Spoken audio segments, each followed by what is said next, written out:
Change is a word you hear politicians use all the time, but before the Liberals and the NDP ran on slogans of real change and ready for change, David Bowie sang about it all. The death of one of the most influential rock musicians of the last 40 years has resulted in tributes pouring in from around the world, including from politicians. Rebel, rebel, it's on your dress.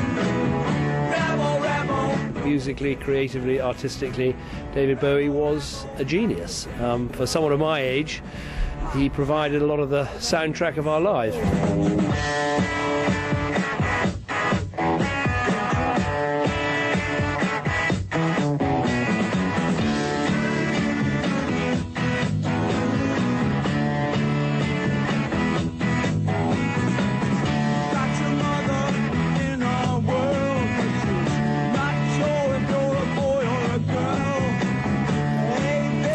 Remembers David Bowie and rocks out like that to some of his classics. Three diehard music fans who just also happen to be MPs are here to talk about the influence Bowie had on them. Joining me from Toronto, Liberal MP Adam Vaughan.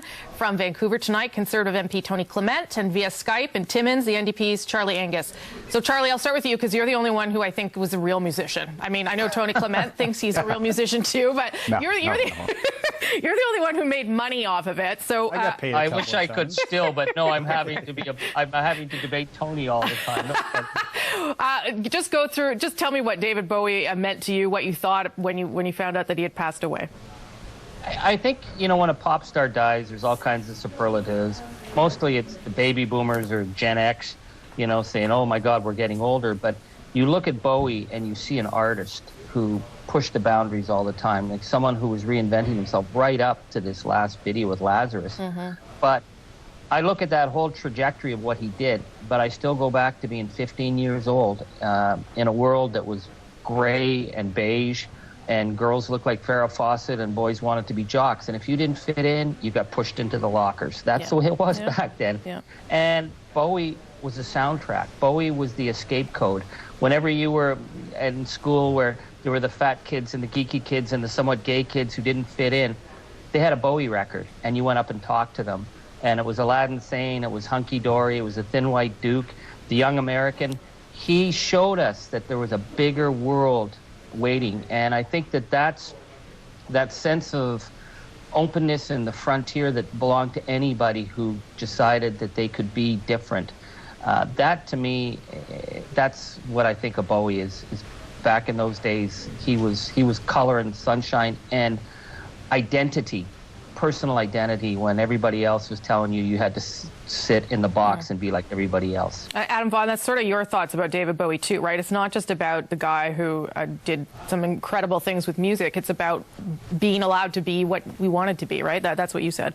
Yeah, he's a great artist and you know, obviously a phenomenal musician as well. But when the David Bowie exhibit came to the AGO, I think it really showed people the degree to which he invested his art into the work that he presented to the world. But as my colleagues have said, he also he blazed a trail. He created space for other artists. You know, I don't think Canada would have had a Carol Pope or General Idea if the sexual politics, if the artistic expression, if the androgyny, if all the things that he embraced as radical ideas at the time, if he hadn't created that space for others to express themselves, there are a lot of artists to this day who would never have found the audiences that they enjoyed. And so a lot of folks in this country, a lot of folks around the world owe a great deal to his bravery, his vision, but also his amazing, extraordinary talent. I woke up randomly last night and found the news and then started YouTubing videos because what do you do in the middle of the night?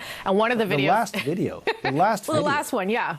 Is just, I mean, I think if you're looking for an exclamation point at the end of an extraordinary sentence, there it is. I mean, you can't watch that and not understand the depth to which this man's soul created art. Well, but there was also this appearance on SNL, which was something I was watching last night, where he was dressed as a woman, and his backup singers were too. And it was a moment where you wouldn't have seen that, right, on Saturday Night Live, and it sort of allowed people to contemplate that there was nothing wrong with expressing yourself in that way. Well, there are other artists. I mean, you know, Little Richard and others that embrace sort of an ambiguous sexuality. It's the androgyny, and it was also the courage to create these people and to put himself out there with not only great art but great dignity. And I think that, as I said, it created a space for a lot of very important artists to follow on. Tony Clement, okay, you admit not a professional musician but a diehard music fan. What was your connection to David Bowie?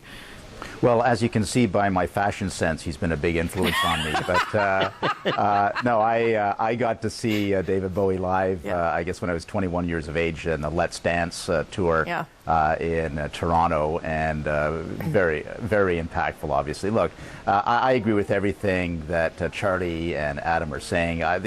The influence, the cultural influence, the musical influence, it's huge. I mean, you wouldn't have a Malcolm McLaren and Sex Pistols without David Bowie. You wouldn't have a Marilyn Manson without David Bowie. You wouldn't have a Lady Gaga without David Bowie. So that's just on the musical timeline, let alone in terms of the cultural influence and quite frankly the political influence. What these gentlemen have been saying about pushing the boundaries of gender and of acceptance of the outsiders. That's something that has been a constant theme in modern day society, and here's a person who represented that. Can you play any of the songs, Tony Clement? Do you play any of them, or are they part of your general? I'm gonna in deference to him, and I'm gonna start to learn Suffragette City. I think that's one of my faves. So why not learn it? Okay, Charlie Angus, what's your favorite song and why? Wow. I've never been lost for words on your show before, Rosemary. Thanks a lot. Well, I'll tell you mine. Mine would be Heroes. You tell me yours. Heroes. Okay, Heroes. Let's Dance is a good one. Okay, well, let's start with Heroes. I think such an anthem. Again, talking about, a generation now today where you have choice and you have identity and being proud and having identity. When Bowie was coming up, for all the kids who didn't have that, a song like Being a Hero for One Day, it had huge meaning for kids who just felt they were on the margins. I think what he did with the Ashes to Ashes was one of probably the most profound artistic things. And again, I'm wary of superlatives because we love our pop stars and but they're pop singers. But Bowie did some things with art that I think will stand the test of time to show that he used pop music as his palette, and what he did on Ashes to Ashes, Young Americans, But I think Lazarus. I think this last statement that he just gave to us, what a powerful way of looking at cancer. What a powerful way of looking at a career and a life and death, and saying to his fans, "This is my story. Goodbye." I think as the years go by, that song will take on greater and greater power as someone who was so sure of who they were that in their final going, and he steps back into the cabinet like it's out of some old fairy tale and closes the door and he's gone. Is that a Bowie record over your shoulder there on the?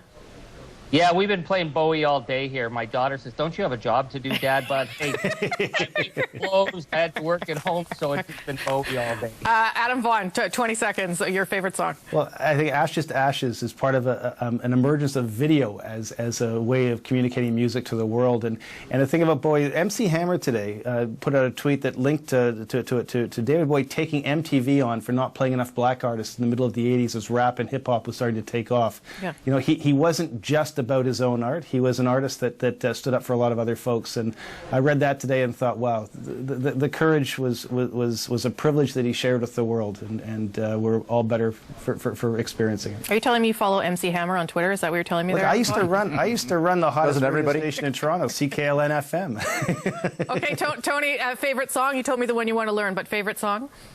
Oh, well, that's got to be up there. I saw Justin Trudeau pushed out that he loved Under Pressure, which of course is a collaboration with Freddie Mercury, and that got me through a lot of exams when I was in university, so I'll do a shout out for that one too. Okay, gentlemen, that was a treat, and I appreciate you all playing along. Thanks very much. Adam Vaughn, Tony Clement, Charlie Angus. Yeah. Thanks, fellas. We'll talk politics again soon.